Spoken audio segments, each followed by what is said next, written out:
by WDEV and the Radio Vermont Group. We welcome listener feedback. Email your comments to WDEV@radiovermont.com. The energy. Can we all just admit that I was right about Mac Jones from the start?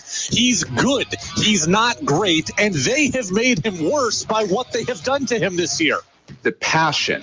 This UVM team is the most athletic team I can remember in the 8 years I've been covering them.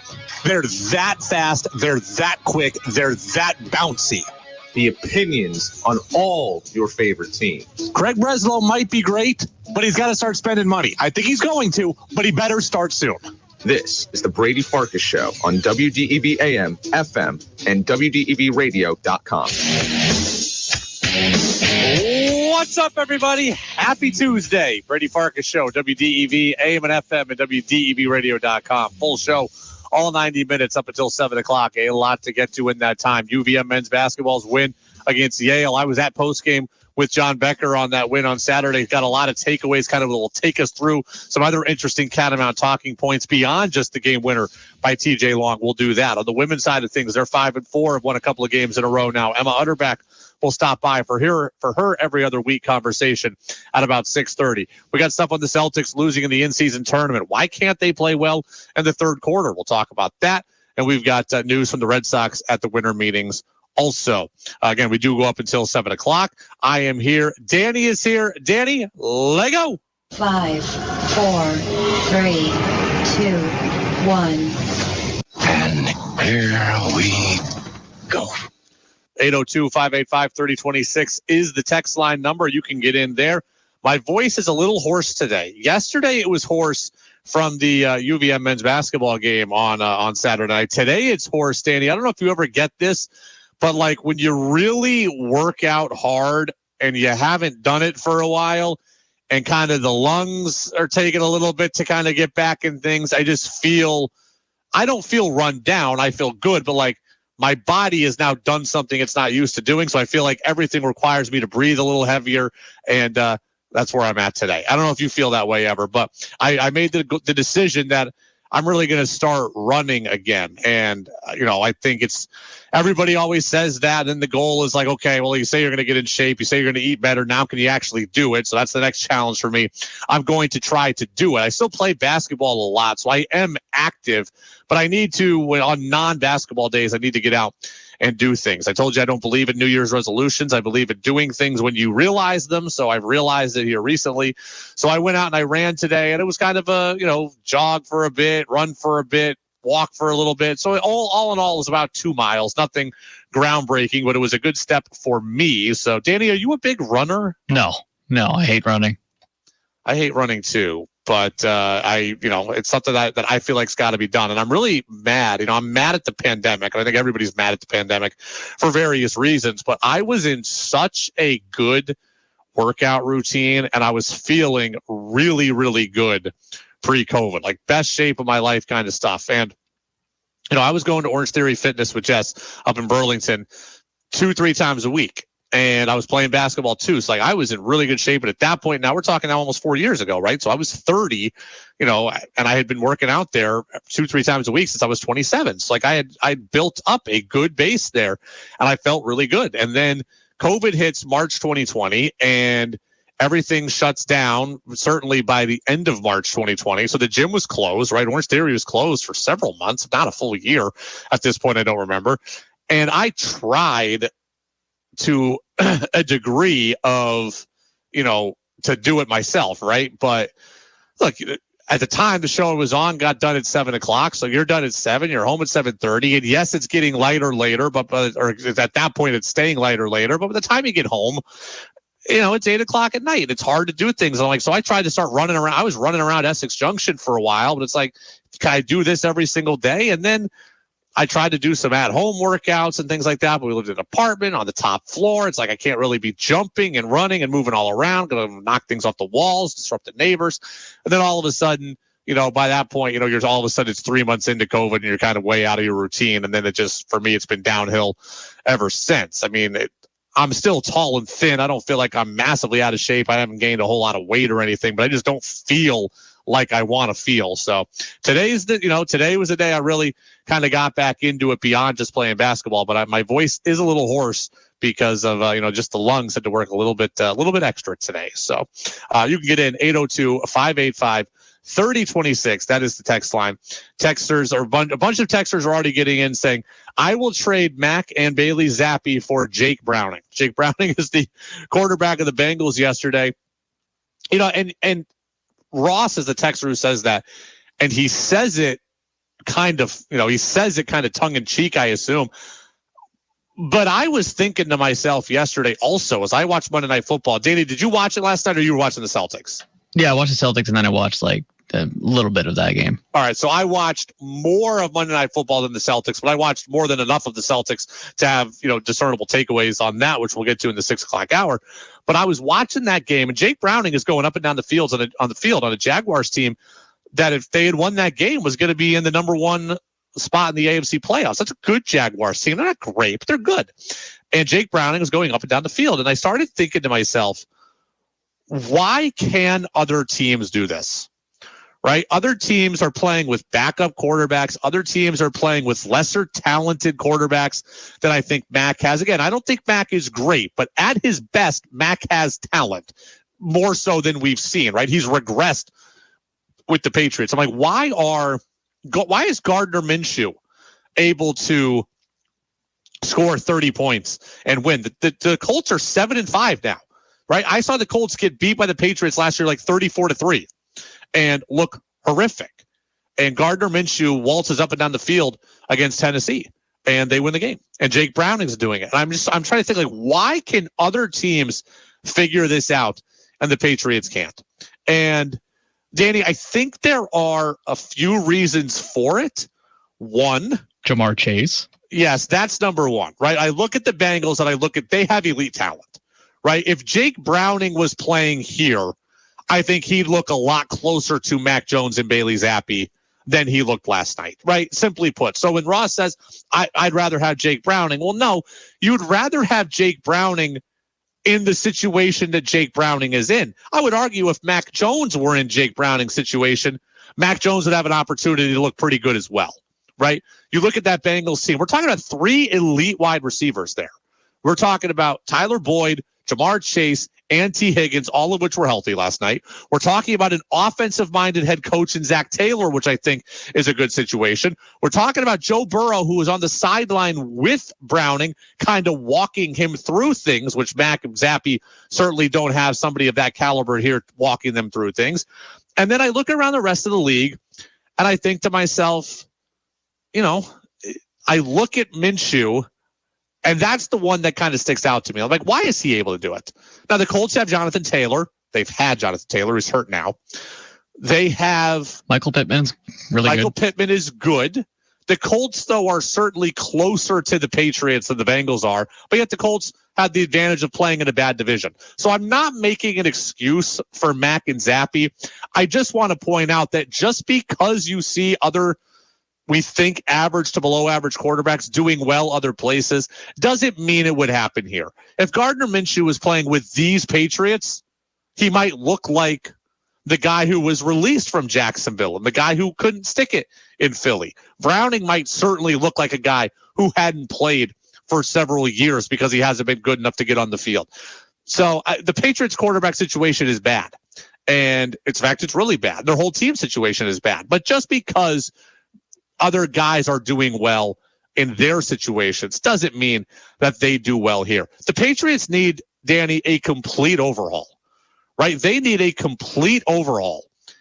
I am at the point where I am ready to be gone of Belichick and all of Belichick's disciples. And I feel bad for saying that because I want to like Gerard Mayo, but I'm ready to kind of just be done with all of them.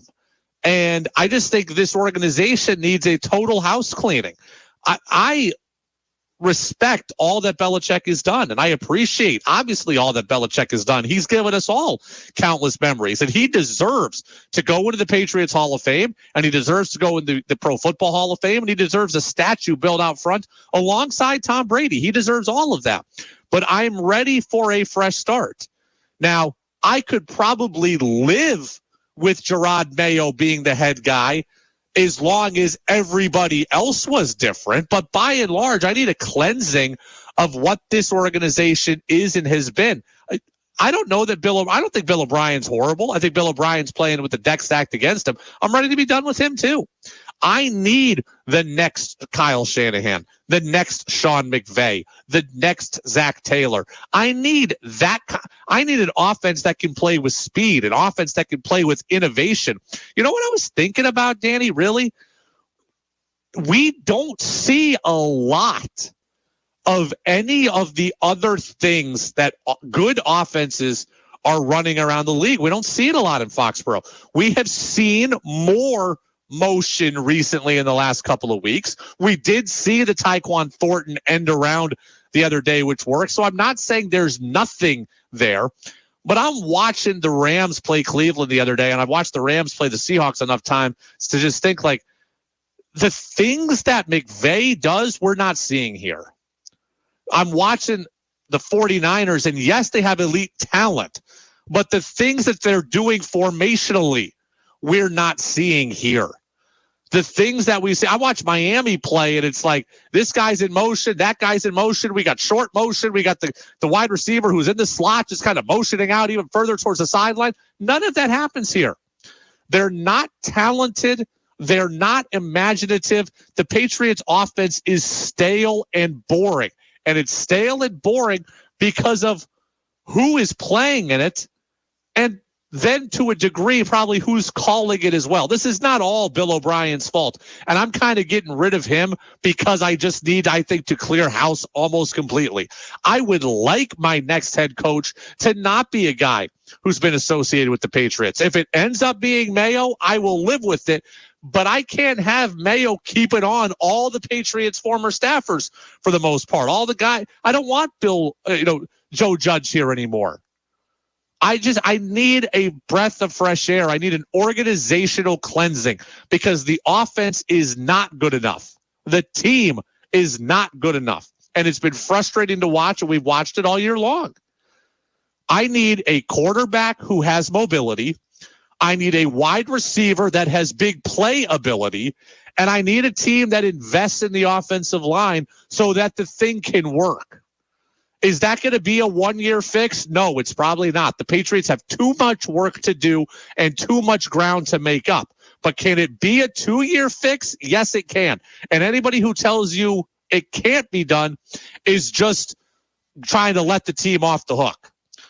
Because we've talked about teams going from worst to first. We've talked about teams kind of going quickly from 4 wins to 8 wins. I don't know the Patriots can go from 2 wins to a playoff team next year, but I know they could do a really good job at setting the table for what could be a pretty darn good 2025. I think that is entirely possible. But I think there's got to be a complete organizational cleansing. They need an offensive line. Everything they want to do starts up front. They need an offensive line. They need a mobile quarterback that can do some things on his own, and they need some big play guys down the field. Because, look, Joe Burrow and the Bengals were able to turn it around quickly. The Jags have turned it around quickly. It can be done. The Patriots can do it. It will take longer than a year, but it can be. Look, the Lions went from 2021 awful to awful first half of 2022 to 17-5 in their last 22 games, right? We saw a Lions team get beat last year 29-0 or 29-3 or whatever by Bailey Zappi, and they're 17-5 since midway through last season or since the end of last season, right? They're doing it with Jared Goff. Okay, they've gone out. They've got a great receiver in Amon-Ra St. Brown. They've drafted a guy in Laporta who is pretty good. They've made some structural changes on defense. They went out and drafted Gibbs. They signed Montgomery, and boom. They've kind of started up front with drafting Penei Sewell. The Patriots need some foundational pieces on offense, and I think they need a total wiping of the slate. So, yes, Jake Browning was great last night. He wouldn't be great here. I don't know that anybody at that caliber could be great in Foxborough this year. under these circumstances. That's the Brady Farkas Show on WDEV, AM and FM at WDEVradio.com. Do you want to guess Jacksonville's pass defense rating? Pass defense rating against Browning? No, just in like this year. So you're going to tell me it's bad and Browning got lucky It's against 30th. Playing a bad defense. So, well, he also has Jamar Chase and T. Higgins and the ability to exploit defenses like that. The Patriots don't have that. All right. UVM men's basketball, big win over the weekend against Yale. I was there. I've got some post-game audio from Coach Becker. I've also got some bad news for the Cats as they ready for Northeastern tomorrow. I'll tell you what that is next on DEV. The WDEV studio is sponsored by Sticks and Stuff and Swanton Lumber, Vermont and upstate New York's largest independent home center, powered by Marvin Doors and Windows. Go to sticksandstuff.com for store locations and hours. If your winter tires are tired, poor, or otherwise not ready to face this winter, bring your vehicle to us at Waterbury Service Center. We have the right tires from winters, studded, all season. From tiny hybrids to 3/4-ton trucks. We wash, clean, mount, and balance your tires. Stop in today and find the tires you need and the service you deserve. We're Waterbury Service Center, helping you through another long winter. Full service repair right on Main Street in Waterbury. Thank you. For many, Vermont offers the quintessential winter experience. But for some of our neighbors, it's a difficult time making ends meet.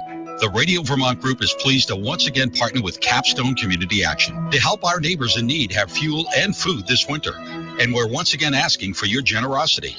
Media coverage is underwritten in part by Plainfield Hardware. Visit Plainfield Hardware General Store and Deli on Route 2, midway between East Montpelier and Plainfield. Stowe Street Emporium Gifts and Boutique, with a unique and eclectic variety of gifts. 23 Stowe Street, Waterbury. StoweStreetEmporium.com.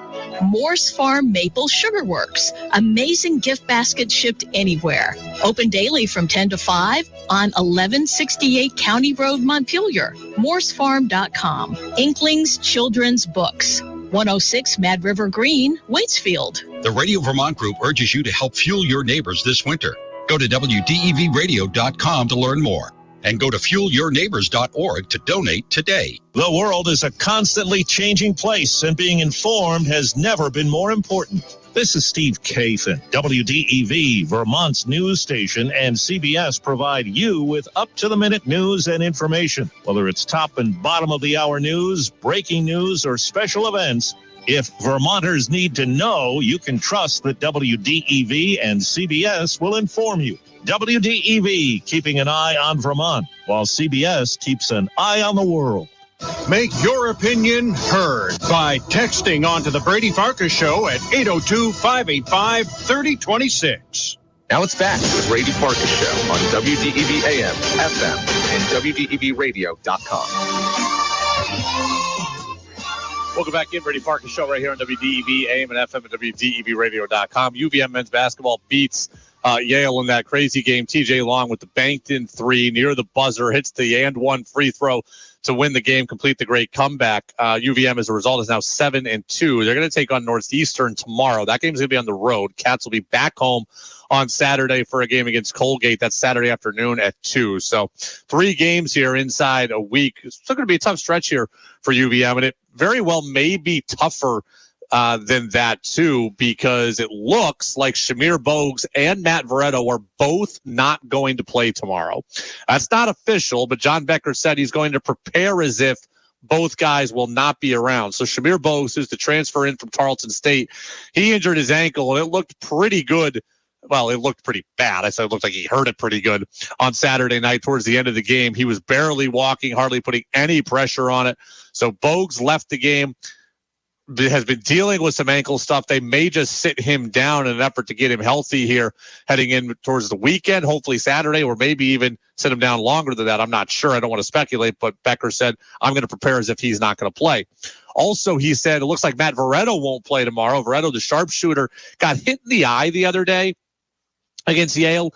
He played a bunch of minutes, but he couldn't shoot. He had no field goals in that game. Matt Veretto is one of the best shooters on this team. He's a player of the year candidate in the America East, and he had to have gone 0 for 6 from 3. He did hit a couple of free throws, but that was it for Veretto. He really, really struggled. And he got hit in the eye, which is why he struggled. And Becker said it looks like he's not going to play either. So it's going to be a tough task tomorrow for UVM to beat Northeastern. And Danny, I don't know what let me see. I got to check what Northeastern's record is here. But, I look at this and they are, they're coming off a win against Old Dominion. They're 4-5. So they're an average team, but on the road, midweek game, second game of a 3-game stretch without two of your, maybe your two best players. That's going to be a tall task for UVM tomorrow. So I'm not a huge, that's not good news for sure. You're going to need everything to go right for you tomorrow otherwise, right? You're going to need Deloney to step up. You're going to need Hurley to step up. You're going to need your big men to step up. You're going to need Long to play well again.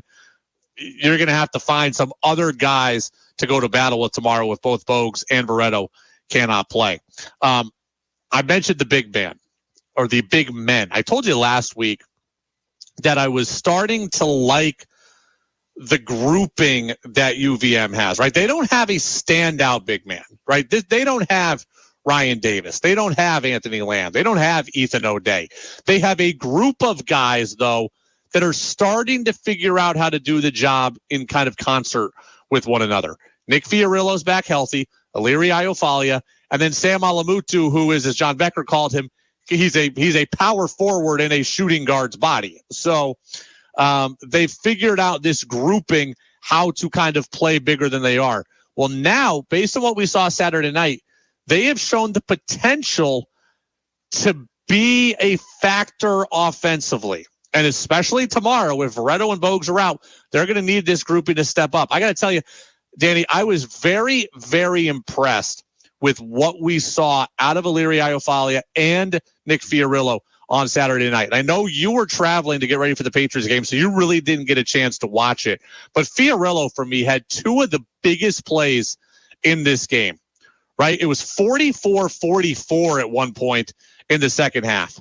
And Vermont had led the entire game. Yale ended up coming back, games tied at 44, and Danny Fiorillo ends up getting this bucket, 2 plus the foul, which gave UVM a 3-point lead again. In there, a lot of contact, no call. Just missed that layup. And Fiorillo hits the and one on a reverse. Great play by Nick Fiorillo. Yeah, that was an and one that he got on a reverse going to the hoop. Fiorillo's been more of a perimeter-oriented player in his time there. He showed the ability to get to the rim, which I think was big. And he also did hit a huge three later in the game, which broke, I believe, another tie at the time. And he forced a turnover on defense. So Fiorillo he struggled early in that game. And you know what I see from Fiorillo, Danny, or what I've seen from Fiorillo, and I like watching Nick play because he reminds me of myself, but he reminds me of myself in more ways than one. So Fiorillo is a guy who spent a lot of his time hurt, right? A lot of his time hurt in his career. So he hasn't had a lot of opportunities to get rhythm. So it's like when he gets into a game or when he comes back into the fold, he's constantly trying to impress people, right? He has to impress people because, look, he missed the first 5-6 games of the year. So now the rotations are kind of established, right? So they're shoehorning Nick Fiorillo in to kind of figure out where he's at. So he's like, look, I'm going to get 4 minutes here in this first half. I better make these 4 minutes count. And when you start playing that way, you can play a little clumsily, right? And, I'm not saying this is totally Nick, but this is definitely me. You come in there, you're like, okay, I better get my shot up. My shot's got to go in because if I get this shot to go in, maybe I'll earn the right to get another couple minutes to get another shot up. So now you're forcing a shot or you shoot a shot too quickly and it doesn't look right. And now all of a sudden you're 0 for 3 and it's like, really? I'm 0 for 3 and now, hey, I'm back to the bench again. Or you dribble the ball off your foot or you pick up a foul or you make a bad pass or whatever. And that's kind of the kind of stuff we saw from Fiorillo since he came back, right? It just didn't look confident, I would say, because you're constantly like, okay, I've got a couple of minutes left. It's a finite amount of time. I've got to make those minutes count. Well, at second half on Saturday, right, Veretto's now kind of out of the picture, right? Veretto's out of the picture because he's been hit in the eye. He's playing a little less, especially in the second half. There's a longer runway from Fiorillo. Then you see very late in the game, Bogues gets hurt. So now Fiorillo's staying on the floor and he's closing the game. And you could see with more minutes to play and with more latitude to do things, he played very, very well, right? He's not necessarily worried about, I've got 3 or 4 minutes here. Let me do exactly what I need to do, and then hopefully I can earn more. Or I've got 3 or 4 minutes. If I make a mistake, well, now I've made a mistake. Am I not going to go back in again? He had an opportunity to play extended minutes, and he showed up and showed out. And I asked Coach Becker about Fiorillo on Saturday night, and he said pretty much the same thing. Yeah, I think you're right about that. I think from a Leary standpoint, we're really trying to get him to be a post-up threat because he's so athletic and long. He should be able to. We saw it at the end in the second half there. We just jumped over everyone, just lays it in. So he's working on that. He had a couple kind of weird finishes in the first half where, he lost control of the ball. But defensively, he came out on Nolings, who is, one of their best players. He blocks a shot, and, we didn't have him last year. Danny, that's on Leary. Do you have the other one on Fiorillo? Somewhere. Let me play it. How about let me hit it? And then having Nick back, I thought, he just missed the layup. He just didn't play great in the first half, but then, he makes a 3 in the second half.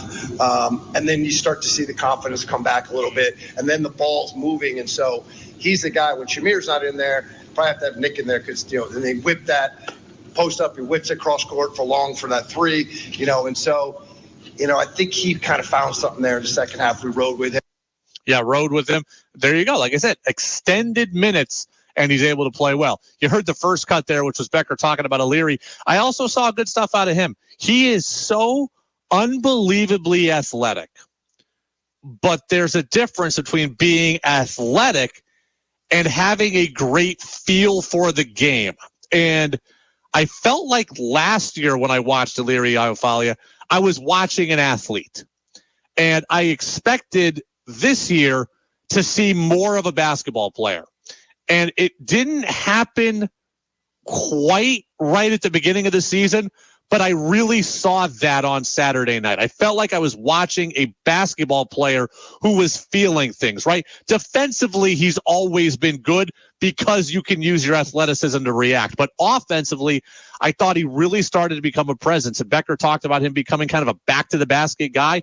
We saw him back down multiple players on Yale the other day and draw fouls. I think there was 2 possessions in a row where he just got the ball, backed the guy down, picked up a cheap foul. And UVM ends the game in the bonus. Did he score 15 points? No. But if he can play good defense, get 5-6 rebounds, score 4 to 6 points, and get guys in foul trouble, I would take that, especially now with Fiorillo being there. And Fiorillo is a guy who has an offensive feel. When he's got confidence, he has an offensive feel. So if this big man group of Alamutu and Iofalia and Fiorillo, can they put together 14 points a game between the 3 of them? I think that I would take that. If I look at this roster, and if I say, Danny, the goal for me is to get UVM, I want to get UVM to 70 points every single game, right? At least 70. I'd really like 75, but if I can get to 70, I think I'd be pretty good with things. So if that involves Long getting 14 a game and Bogues getting 12 a game, so that's 26. It involves Veretto getting 10 a game, that's 36. It involves Deloney getting 9 a game, that's 45. It involves Hurley getting 9 a game, that's 54. Then we're talking about the big man trio getting 14 a game. Well, boom, that's 68. And then can I find 2 somewhere else?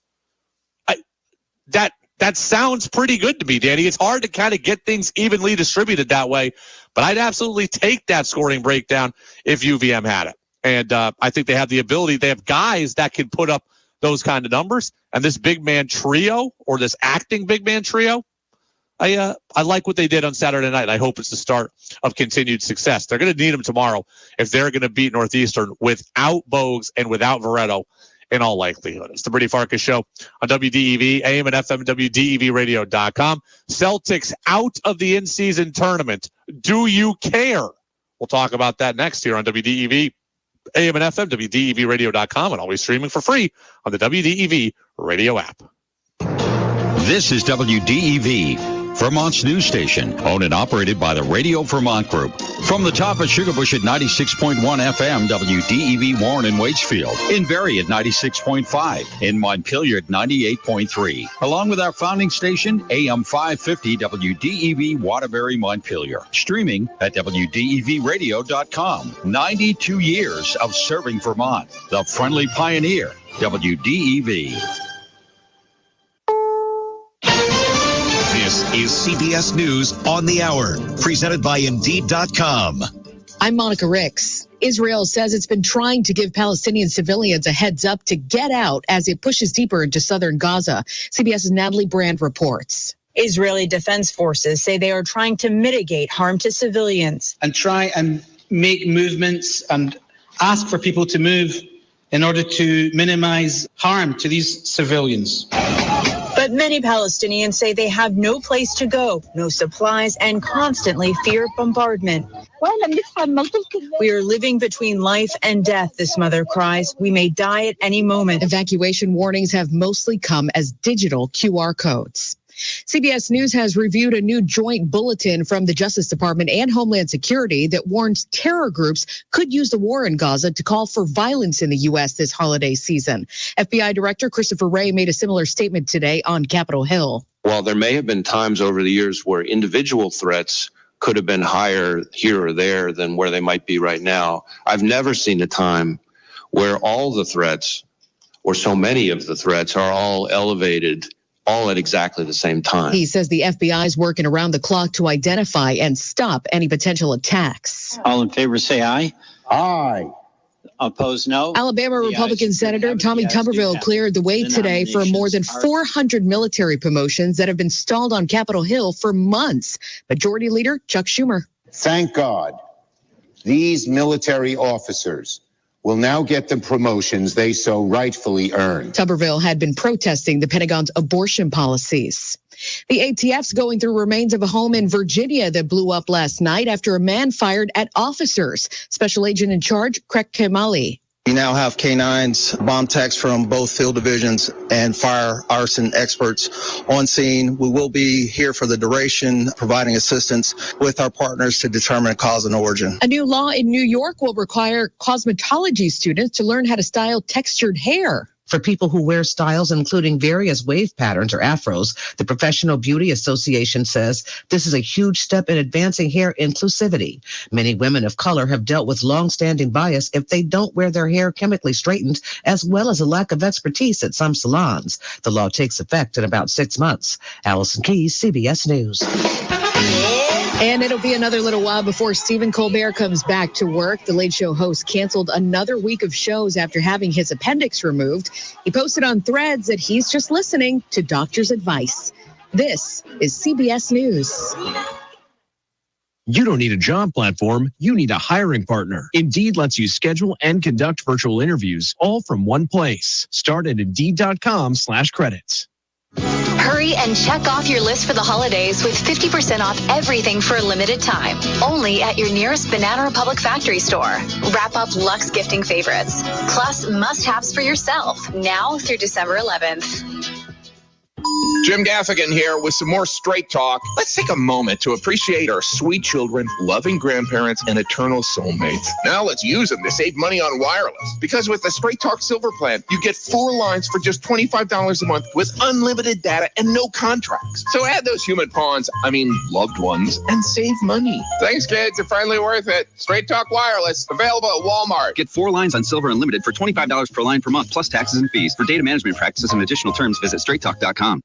Hurry and check off your list for the holidays with 50% off everything for a limited time. Only at your nearest Banana Republic factory store. Wrap up Luxe gifting favorites. Plus must-haves for yourself now through December 11th.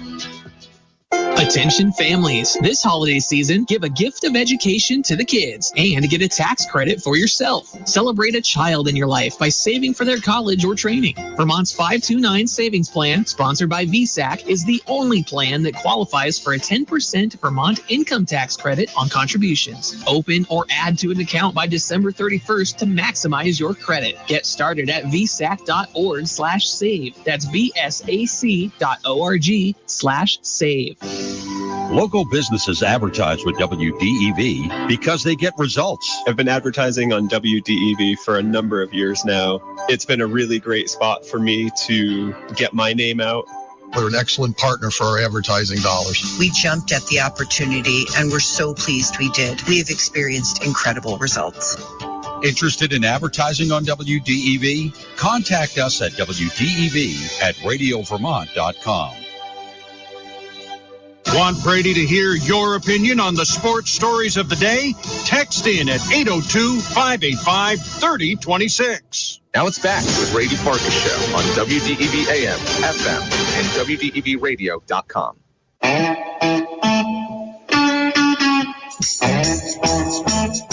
Welcome back in, Brady Farkas Show right here on WDEV AM and FM, WDEVradio.com. Celtics lose to the to the Indiana Pacers. I was talking so much about Gardner Minshew earlier. Indianapolis Colts. Celtics lose to the Pacers in the in-season tournament, so they are out of the in-season tournament, right? They lose in the quarterfinals. Final score was 122-112. Third quarter was the Celtics bugaboo. We'll talk about that in a minute. Danny, I'm a little annoyed with you. What happened? Sent you a text last night during the Celtics game, got no response. You're too good to respond? Probably half asleep. Half asleep? Yeah. During the Celtics game? I was trying to stay awake, and then after 3.5 hours of driving yesterday caught up to me. So did second you make half, it through I was the whole game? No, I watched the whole game, but I didn't internalize it probably as well as I usually do. Okay, so you have a good valid reason for blowing off my text. Not really. Well, respond later if I text you. Next, when I'm watching the Celtics, I need someone to talk about it with, and you're that person. So I don't like when you're not there for me. I saw a notification, and then I just must have ignored it. Saw the notification and ignored it. So that's even worse. There you go. So, yes, that is even worse. So Celtics are out of the in-season tournament. I asked before the break, do you care? Do you care that they're out of the in-season tournament? And it's interesting because we have two competing answers here already on the text line. John over in Moncton says, it took me a while to understand the whole thing, but last night's game had the feel of a playoff game or a college game with every play contested. It was very entertaining. It looked a lot like the NBA of the 80s and 90s. So that's John in Moncton. John over in Barrie says, I don't care about the in-season tournament because I have no clue still what the heck it is for. And I think that's fair also. Danny, I will say this. I was very entertained by yesterday's game. I'm in John and Moncton's camp. You could tell that game, it had more meaning to it than a regular season game. It did. Regular season games in the NBA, when they don't mean a lot, so when they're not opening night, when they're not Christmas Day, when they're not the end of the season, they generally can have kind of a sleepy feel to them, right? I've said it for a long time. My biggest issue with the NBA is that everything is a three or everything is a dunk, and there's nothing else in between, and a lot of that stuff ends up not being contested. Last night felt different. It did, and I enjoyed that. We talked last week, the in-season tournament, I think, was a little bit clunky early in the year, right? I didn't know which games were tournament games and which games weren't going into it, right? I knew once we saw the funky courts, oh, this is a tournament game. So I do think there needs to be some better messaging about when the early pool play games are happening. But once we saw last night, man, I could tell that meant something. And I think it meant something to the Celtics, but I know it meant something to Indiana. It seemed to mean something to their fans as well. I definitely did enjoy it. And it was a good way to kind of get the sleepiness out of the NBA regular season. We talk about things in baseball. Baseball doesn't have this, but when the team goes and plays at the Field of Dreams game in Iowa, that's a fun kind of break from the monotony of the regular season. When the team goes and plays in London, there's a little bit of a break in the monotony, right? It's a good way to change things up. I find myself liking it. I watched a lot of the Kings and Pelicans yesterday as well, and I like that we are seeing some different teams in here. I don't know that Indiana is going to be a top 3 seed in the Eastern Conference, but they very well might win the in-season tournament.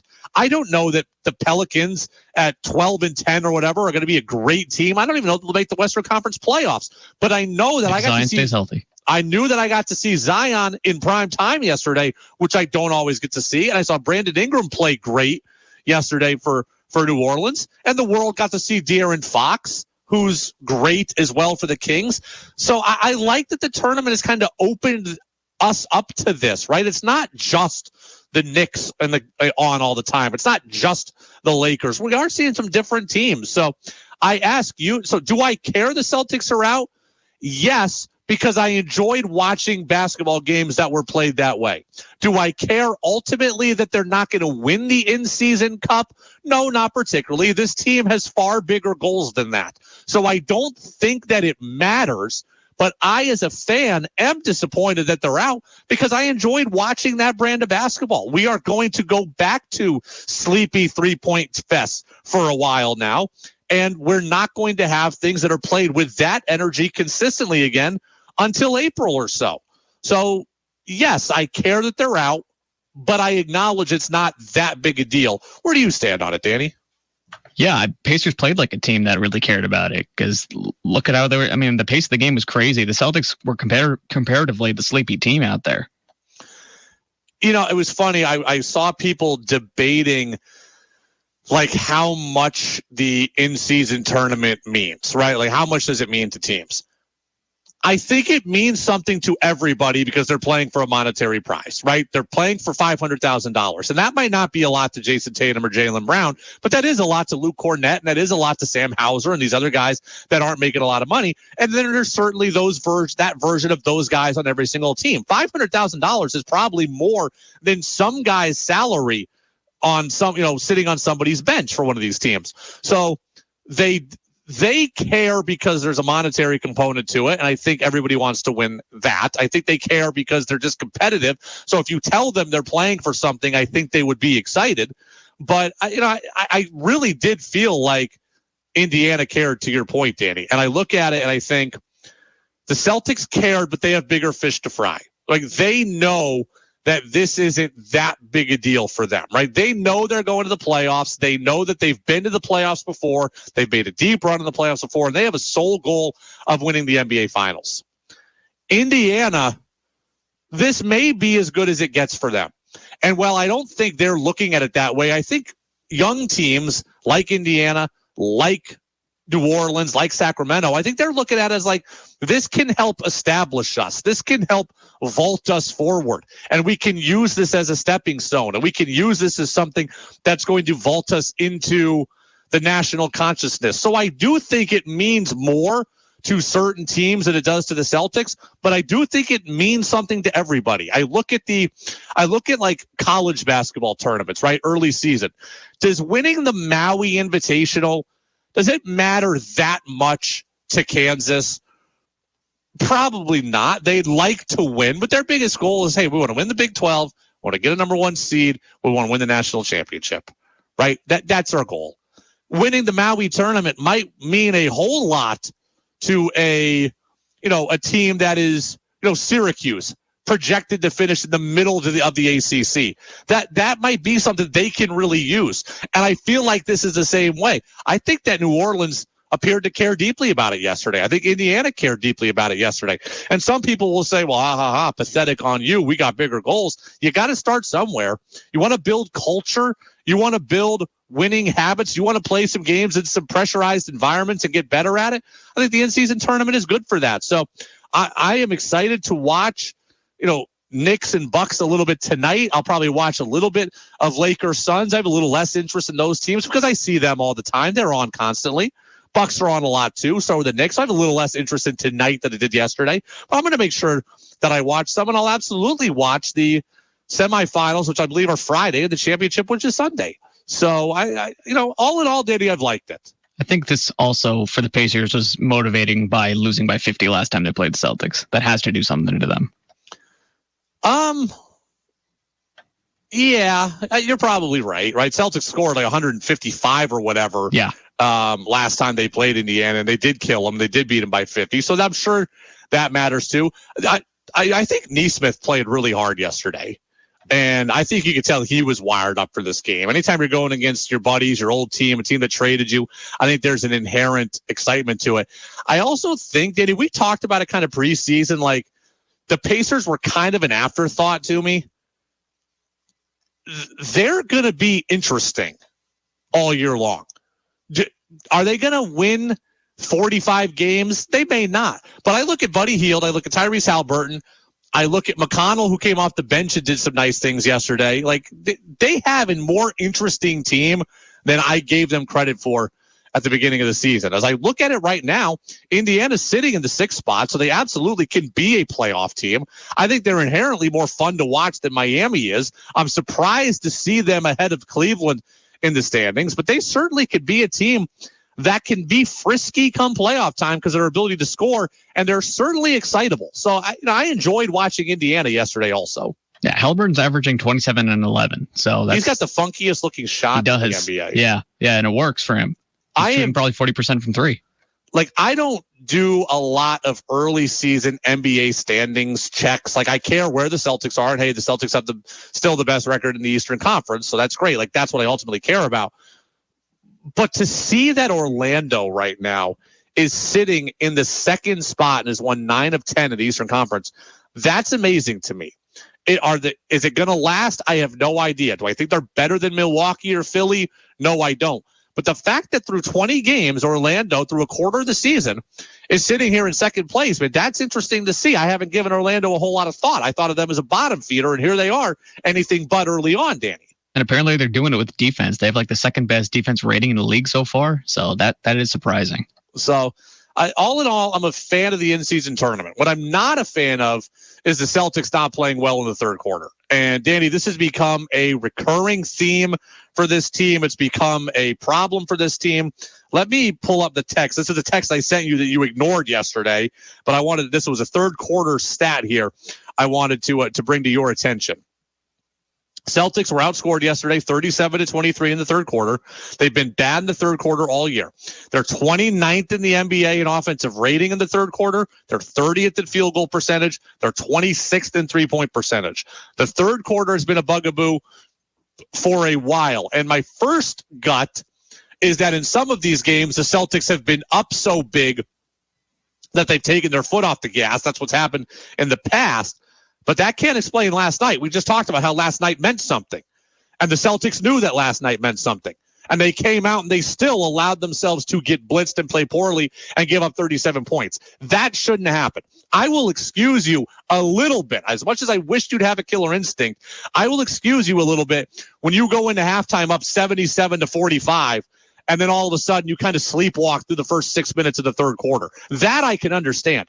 What I can't understand is a game that you're playing for something coming out here on the road and not being ready to go. It's the most cliche thing I've ever said in my career, but the first 5 minutes of the second half will dictate how the rest of the game is going to go. And the Celtics looked very, very poor in the entirety of the 3rd quarter.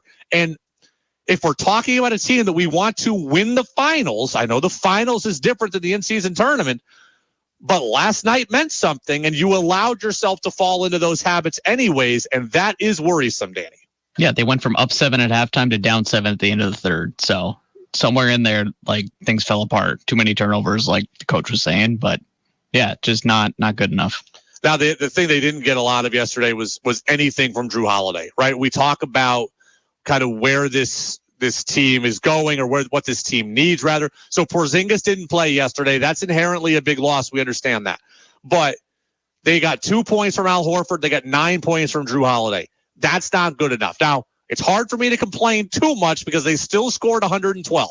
When you score 112, that should be enough to win a basketball game, especially when you are defensively as good as the Celtics have the ability to be, right? Tatum and Brown scored 30. We saw White get 18. We saw Hauser get 15. So they had guys do things yesterday to pick up for Holiday and Horford. But for two guys who are on the floor a lot, Danny, they've got to be better. I want to say Horford and Holiday were a combined 3 of 14 from the floor yesterday. Yeah, I don't look at Horford for scoring much anymore, but Holiday needs to be more than 9. If Horford is going to play a lot, and with a game without Porzingis, he is, I got to have more than 2. That's right? fair. Yeah, especially with Porzingis out. But if at the end of the year we look at it and see that Al Horford averaged 8 points a game, I'm probably not going to be too mad. So there will be games where he gets 15, and there will be games where he gets 2, and that gets us to the 8 a game. Last night needed to be a game where he was able to get you 12. not a game where he gets you 2. And it's interesting because he scored only 2, but he only took like 3 shots. Usually if he's low in scoring, he's taken 8 threes and he's missed all of them. Well, Holiday struggled from the floor as well. And I saw someone else say, so Danny, we don't have this audio, and I meant to ask you to get it, but Shams Charania was saying earlier of The Athletic that the Celtics are going to be in the market for a secondary guard. And that, to me, screams like, oh, Peyton Pritchard's not doing it. Right. And Pritchard, I thought, had played better lately, right? Had shot with more confidence, was getting more minutes, was getting into a rhythm. And yesterday, you look at it, he only played 15 minutes and he had no points again. So clearly, if Shams is right, they're not seeing enough from him. And you look at the last 3 games, 0, 11, and 2. He has had moments where he's played better, but evidently he hasn't been consistent enough for this team. We talked about that being one of the limiting factors for the Celtics, or kind of where could it go wrong. One of our concerns was depth at point guard, right? They lost Smart. They lost Brogdon. They had a 2-headed monster last year. They have Holiday, who we love, and Pritchard was supposed to be that number 2 guy. And thus far, even after signing that contract extension, he hasn't been able to provide the stability that you need out of that bench player. 6 points a game, 3 assists per game. Are they god-awful numbers? No. But there's been an inconsistency there. They need him. If they're going to play him 15 to 20 minutes a night, they need him to be productive. And those numbers were a little bit off, by the way. His last couple of games, 0 last night, 10, 11, 6, and 2. Oh, no, those are just tournament games. So everything's all screwed up for me here. Nonetheless, Danny, he's averaging 6 points a game. All right, he's averaging 6 points a game, and it just hasn't been consistent enough for this team. So I don't know who's going to be available. We're way too early on to be thinking about the buyout market or the trade deadline, et cetera. But the Celtics evidently are going to be looking for someone as an upgrade, as a change of pace. I'm not sure, but they are looking, according to Shams Charania.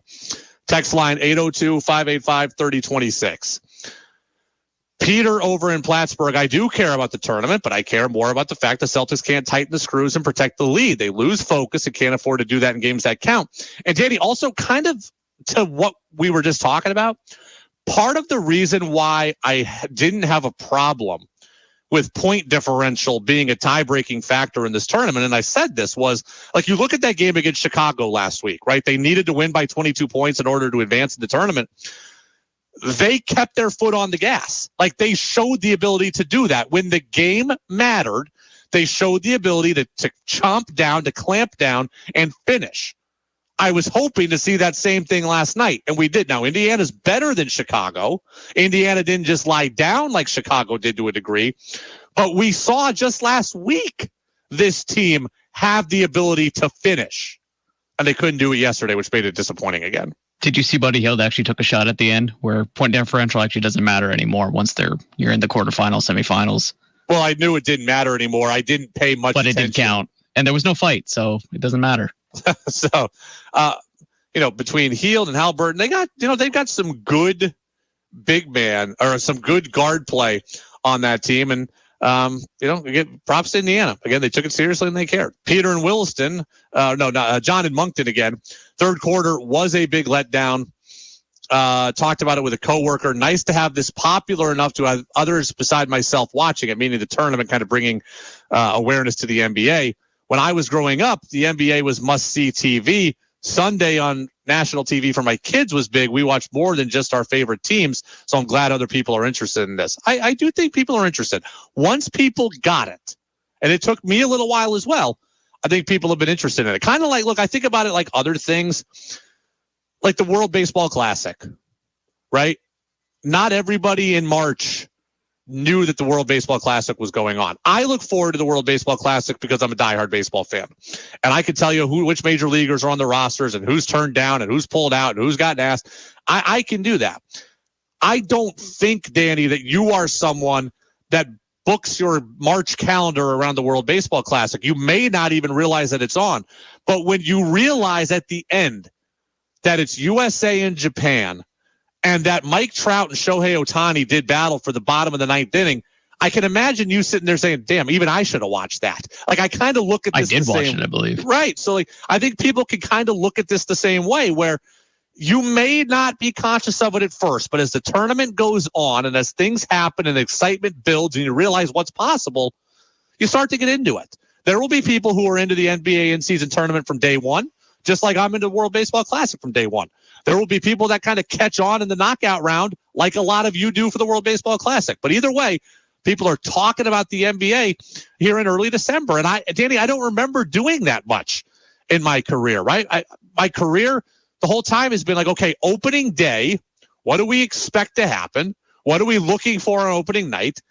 And then we get to Christmas Day, and it's like, okay, now we're checking in on the NBA again. And then you take a break for another month after the Super Bowl. Right. That's been my entire career. It's been that schedule. We talk about football from, opening day is opening day, and then it's football until Christmas. And then it's NBA again. And then to Danny's point, it's playoff football. And then the Super Bowl ends. And then, okay, now we can check in on the NBA. We can go back. Spring training's going to start. We can check in on the NHL. And there we go. So it's people are talking about we just did 20 minutes on the NBA. I don't remember ever doing 20 minutes on the NBA on December 5th. I think that's good for people. We do a lot of college basketball, though. So we do talk a lot of hoops, right? A lot of UVM hoops on the men's side. A lot of UVM hoops on the women's side this year. Catamount women are 5-4. They're coming off let's say a gritty win against Holy Cross over the weekend. The star of their team, Emma Utterback, is going to stop by for her every other week conversation talking Catamount women's hoops with us next on the Brady Farkas Show on DEV. Now's the time to discover Waterbury, a place for once-in-a-lifetime experiences. Explore our restaurants, pubs, and cafes, and visit our unique shops. There's something for everyone. Visit discoverwaterbury.com for more information. Woodstock Farmers Market celebrating 30 years. We're a year-round mecca of fantastic food offering fresh produce, cheeses, meats, grab-and-go sandwiches, coffee, baked goods, and amazing specialty products. Tuesday through Sunday on Route 100 in Waterbury Center and Route 4 in Woodstock. Stop on by. Attention Vermont car enthusiasts. Discover Snowfire Auto, your ultimate destination for premium cars and exceptional service. We've got Subarus, Volkswagens, Hondas, Toyotas, Volvos, and Mercedes-Benz, just to name a few. Our friendly sales staff can guide you to the perfect match. And with our experienced service technicians, we'll keep you worry-free on the road. Visit Snowfire Auto in Waterbury today or check us out online at snowfireauto.com and make your dream car a reality. The WDEV studio is sponsored by Sticks and Stuff and Swanton Lumber, Vermont and upstate New York's largest independent home center, powered by Marvin Doors and Windows. Go to sticksandstuff.com for store locations and hours. Ladies, it's that time of year again. You need to put this date on your calendar. Tuesday night, December 12th, is Nelson Ace Hardware's 14th annual Ladies' Night. This is Nelson Hardware's 40th year in business, and we have some special prizes for you. Appliances, tools, Yeti cups and coolers, and 2 different patio sets to get you ready for summer. We'll also have prizes from other retailers in the downtown and some special treats, including a wine tasting from Netto Family Vineyards. You'll save 20% off almost everything in the store. There are some exclusions. Call for details. Whether you're buying for yourself, a friend, relative, or spouse, you'll find them something at Nelson Ace Hardware. So ladies, join us on Tuesday, December 12th from 5 to 7 p.m. for holiday shopping, great prizes, and refreshments. Nelson's will be closed from 4 to 5 to prepare. Then the doors will be open just for you. It's Ladies' Night on Tuesday, December 12th from 5 to 7 at Nelson Ace Hardware in Barrie. What is dedication? My daughter is biological and my son is adopted. I love them both so much, from the morning when you wake up to putting them to bed at night and every moment in between. I think a parent's job is to protect our children, but also prepare them for the world so they become good, kind human beings. That's dedication. Find out more at fatherhood.gov. Brought to you by the U.S. Department of Health and Human Services and the Ad Council. As Vermonters, we know that so much depends on the weather. When you need a reliable local weather forecast, it's literally at your fingertips with the WDEV weather phone. Locally dial 244-1172 or toll free at 1-800-585-1211. Roger Hill's weather forecast is just a phone call away on the WDEV weather phone, 244-1172 or 1-800-585-1211. The Brady Farkas Show now has an interactive text line, so reach out now at 802-585-3026. Now it's back to the Brady Farkas Show on WDEV AM, FM, and WDEVradio.com. Welcome back in, Brady Farkas Show right here on WDEV AM and FM, WDEVradio.com. We're going to talk more about the UVM men's basketball team a little bit before the end of the show, but I do want to go out and talk about the UVM women's basketball team, where right now the Catamounts have won a couple of games in a row. They are 5-4 this season. They are coming off a victory over Holy Cross this weekend. And joining us now, as she does every other week, is the leader of the UVM women's basketball team, Emma Utterback, the fifth-year senior. Emma, thank you for being with us as always. How are you? I'm doing pretty good. I'm a little sleepy. We just got off a plane, so. Yeah, you're getting ready for the New York swing. Army tomorrow, and then Manhattan this weekend. You are coming off a nice win against Holy Cross, though. We'll get to that in a second. But I got to ask you, I was in the building on Saturday night for the men's game, the win against Yale. I saw several of your teammates there. I did not see you. Were you there for the crazy game? I was there until halftime, and then I went home early to get ready for the game, for our game. And I was like, got it in the bag, and then I realized they were losing. So I went to my phone and watched it, the whole thing on my phone. So I did watch it in real time, but not like in person, just on ESPN. So just out of curiosity, obviously that is a kind of once in a million play, but how much time does your team spend on situational end of game kind of scenarios? All the time. It's at least once a practice. Near the very end, we'll do like situational, like we're down 2 with 50 seconds left. And we always go through scenarios like that just to stay prepared. I was talking with Coach Becker after the game, and he said that his team kind of right now is lacking a killer instinct at the end of the game, right? Like they're struggling to close games out. You seem to be the person on your team that wants the ball in your hands late. What goes into that mentality of wanting to be the person who takes over late in the game? Yeah, I think it just has to do with preparation and just preparing shots, preparing your mindset for those types of shots, and also practicing the type of shots that you might get at the end of the game and kind of talking yourself through it. And I think also just being in the program for a really long time, there's a sense of confidence and understanding like what things are like in those types of situations. So, yeah, just a lot of experience, I think. And I don't know if you listen to a lot of sports talk radio, but you will learn this if you don't. One of the perks of my business is I get to be very, very nitpicky on things. And I get to ask teams to have style points when they don't necessarily need them. So I'll ask you this question. You won 46-44 the other day. I can look at it and say, they won. That's great. I'd like to see them score a little bit more. Do you care about style points? Do you care how you win as long as you win? I mean, obviously, I think that the biggest thing that we're noticing is we got to put more points on the board. Like we're obviously struggling with kind of getting the ball in the hoop at times. But at the end of the day, yes, a win is a win. Is it the most satisfying win? No, but I would obviously rather get a win than not one at all. However, yeah, like not satisfied. I think that there's a lot we still need to work on. I think there's just confidence and shooting the ball right now. And I think it's going to come with time. I think it's something that we're still trying to learn. It's a different team. And so, yeah, I think we're working on it. But I think right now that's something we're struggling with a little bit. Talk to me about kind of how the offense is moving. We talked a lot at the beginning of the year about replacing Kat, who's out for the season with injury. You've played Angela Matic at point guard. Paula Gonzalez has been in the starting lineup. Both of them are playing well in various ways. But what are you feeling about the offense in general in terms of how things are flowing and moving? Yeah, I think obviously with Kat being gone, people are having to step up and play point guard, and we're trying to figure out that role right now and, you know, what is best for the team and who best fits that slot right now. So I think that that's something that we're still trying to figure out, but I think that people are being very willing to step into roles that maybe they're not like always comfortable in, but they're willing to do it for the team. For example, Bella playing point guard the last couple games. I think she's doing a great job at trying to be the best in the role that the team needs her in, even though it might not be her favorite or something that she's comfortable with.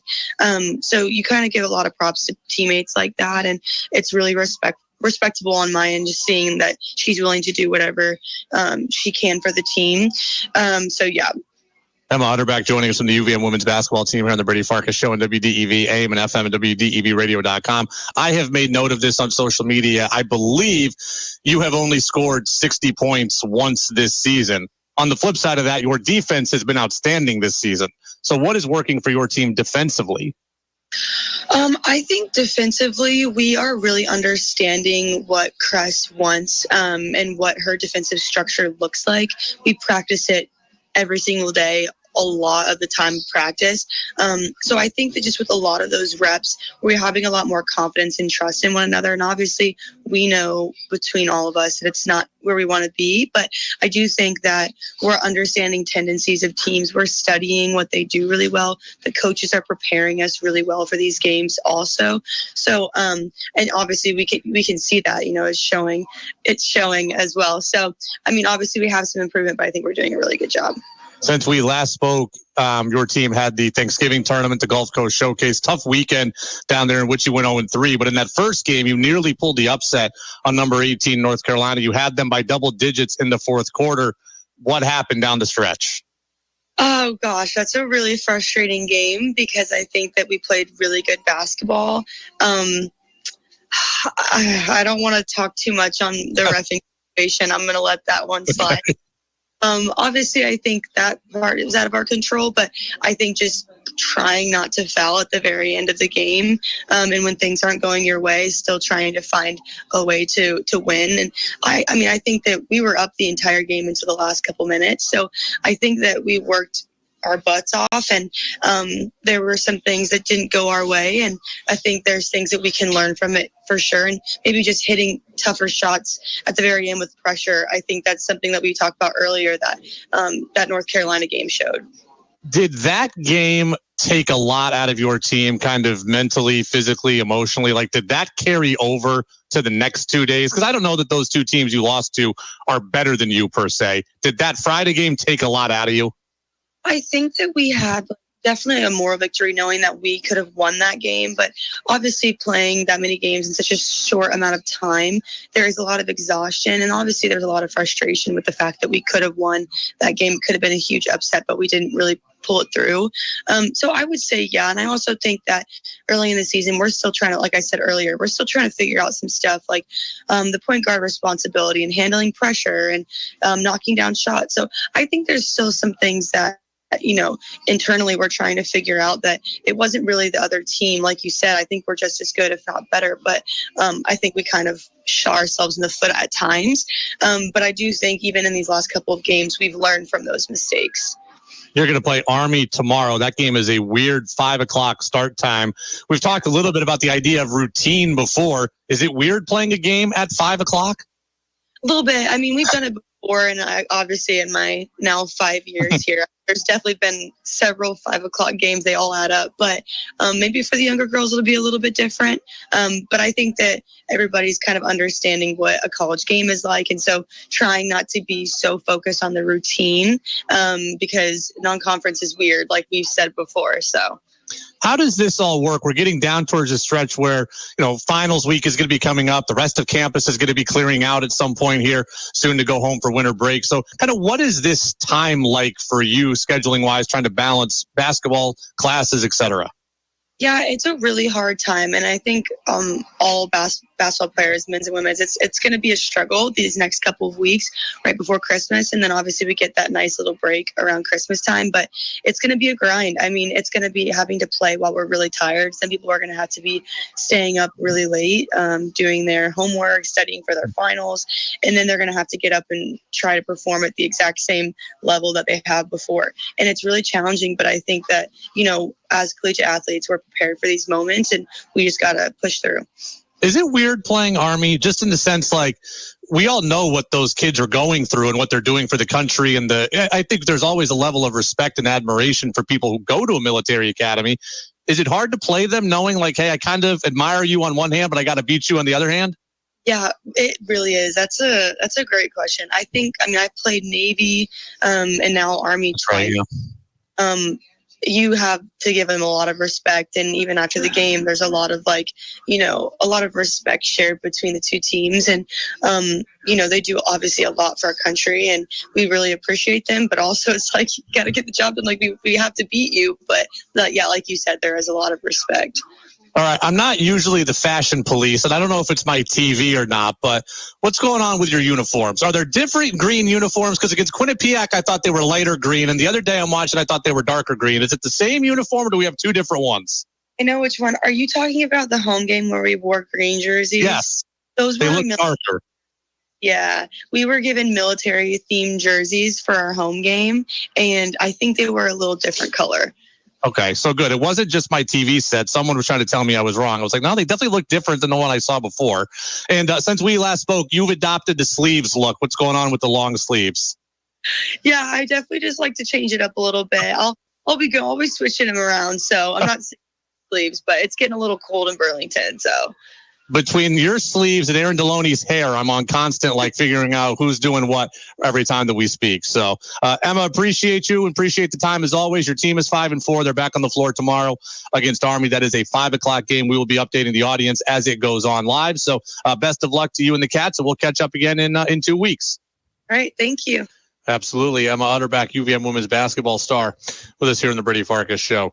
Text says, Emma and Aaron are both seasoned pros doing radio interviews. Says, also, what up to Danny Hoops? He always has good insights. So there you go. Danny, you are becoming a little, you've got your own corner of the text line that loves you. It's like a whole 3 people, but I appreciate them. They appreciate you and Danny Hoops or Hoops Danny. What do you want to be, Danny Hoops or Hoops Danny? Interchangeable. I'm good with both. You're good with both. Okay. But yes, Emma and Aaron are both very, very good. And look, the team for UVM is 5-4. It was a tough stretch over the holiday break. I think this team will be good inside conference play. They do play phenomenal defense.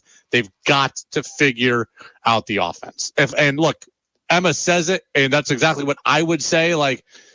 As long as we win, we're good. But she also said they're not the most satisfying wins when you're winning 46-44. You'd like to be able, 60 is a number, right? Talking about the men's team being at 70, 75, 60 is the women's team's number because they're that good defensively. They can win games clearly 46-44. I'd like to see them win it 60-44 though. Give themselves some breathing room. They've got to get double figures from Emma Utterback, Delaney Richardson, and Anna Olsen every single game. Right? They've got to get double figures from those three every game. 18 from Utterback, 14 from Richardson, that's 32. 15 from Olsen, that's 47. And then 13 from the rest of the roster.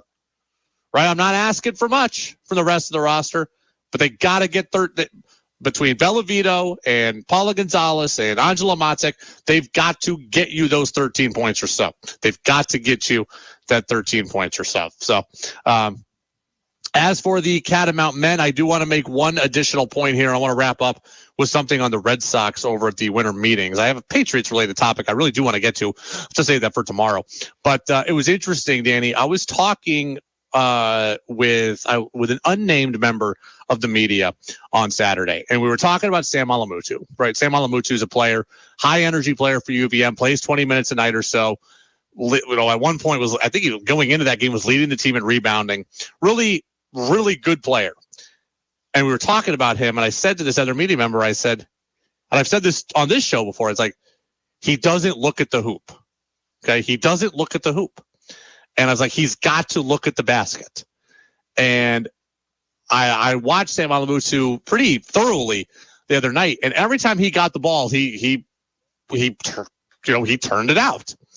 And the media member kind of looked at me and kind of poo-pooed my point and saying, yeah, well, they don't need him to score.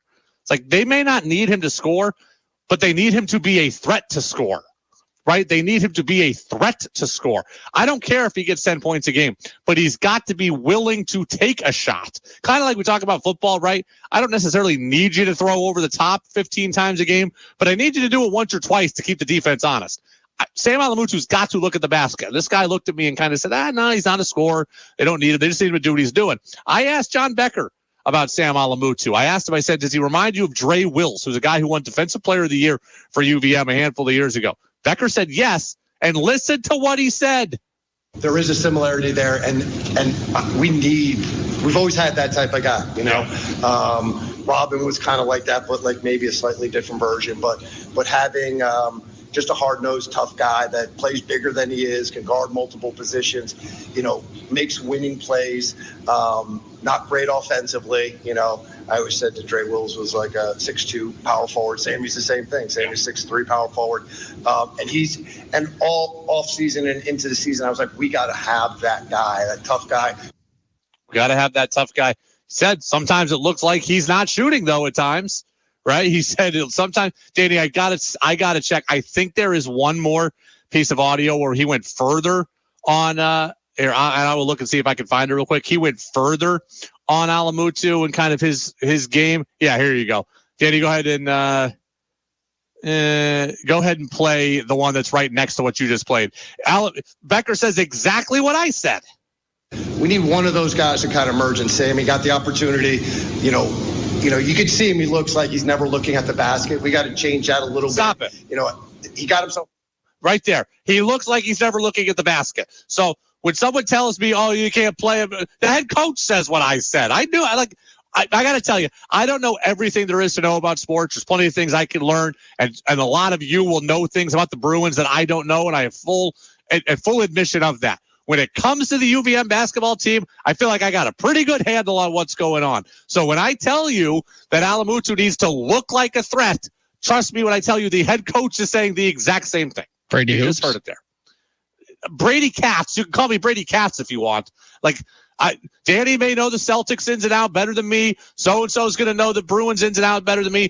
I feel like I got a pretty good handle on UVM, both men and women, and how their teams operate.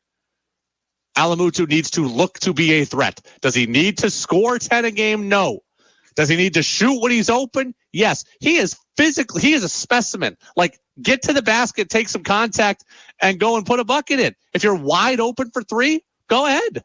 I know Becker said, he also went on to say, early in the year he was shooting too much. There's a balance. That's fine. That's fair. But look like a threat the defense has to respect. It's the Brady Farkas Show on WDEV, AM and FM, WDEVradio.com. The winter meetings are going on in Nashville. The Red Sox haven't done anything yet. What are they saying, though? We'll tell you what the latest was from Alex Cora and Craig Breslow next on the Brady Farkas Show on DEV. Have you been thinking about installing a heat pump but didn't know where to start? Mitsubishi Electric Heating and Air Conditioning heat pumps provide year-round comfort with air filtration and precise temperature control. Plus, generous incentives and rebates are now available. Contact the Diamond Elite certified technicians at the Energy Co-op of Vermont for a free quote at ecvt.net. Use less, save more at the Energy Co-op of Vermont. Hi, I'm Matt with Matt Clark's Northern Basement Systems. If you have a wet basement, moldy crawl space, or settling foundation and need an effective solution, we do all things basementy. Basement waterproofing, basement insulation, basement structural repair, and nasty crawl spaces too. Matt Clark's Northern Basement Systems has you covered. We offer free estimates, so for all things basementy, call 855-DRY-TIME or visit northernbasements.com. When it's 4th and goal, Quick Lane Tire and Auto in Hardwick knows you have to be fast and reliable to score. Put more time in your day with less waiting. Whether it's oil changes, tires, inspection, free battery tests, whatever, Quick Lane prices are competitive or lower than you'll find elsewhere. Quick Lane Tire and Auto continues safety and sanitation protocols. Quick Lane, 802-472-7500 on Route 15 in East Hardwick. I feel like I'm constantly cleaning hair off my bathroom floor. At least my Swiffer Sweeper makes it easy. Sweeper heavy-duty dry cloths have ultra-thick pads to trap and lock hairs, like a hair magnet. And when I'm finished cleaning up my hair, Sweeper takes care of his too. Now the hair's gone, all thanks to Swiffer. Try Swiffer Sweeper heavy-duty dry cloths. I promise you'll love them or your money back. And also try Swiffer Sweeper Wet to make quick work of tough, sticky messes. The possibility of lung cancer can be pretty scary, especially if you're one of approximately 8 million current or former smokers at high risk. That's why SaveByTheSkin.org wants you to know that now there's a breakthrough low-dose CT scan that can detect lung cancer early, and it only takes 60 seconds. You stop smoking, now start screening. For an easy quiz to see if you're eligible, visit SaveByTheSkin.org. It could save your life. SaveByTheSkin.org is brought to you by the American Lung Association's Lung Force Initiative and the Ad Council. Tracy Schamberger describes her experience advertising with WDEV. When WDEV presented Age Well with an opportunity to co-present a weekly live interview, we jumped at the opportunity.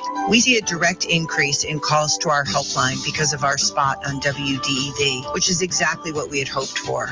We have experienced incredible results. Interested in advertising on WDEV? Contact us at WDEV@radiovermont.com. Think you know sports better than Brady does? Text in with your thoughts at 802-585-3026. Now it's back to the Brady Farkas Show on WDEV AM, FM, and WDEVradio.com. Welcome back in, Brady Farkas Show, right here on WDEV, AM and FM, and WDEVradio.com. Winter meetings are going on in Nashville, and the winter meetings used to be kind of where everything happened in Major League Baseball, right? All the big stuff happened at the winter meetings. Now it's a little less like that. It's kind of table setting, rumor stuff. Everybody's in the same building, so we're all just kind of talking and hanging out. So we're waiting for the Shohei Ohtani dam to break here. As a result, everything's kind of jammed up. So nobody's done much of anything right now, but kind of a couple updates that came out here as far as the Red Sox go. Alex Cora, there's a long list of things to run through.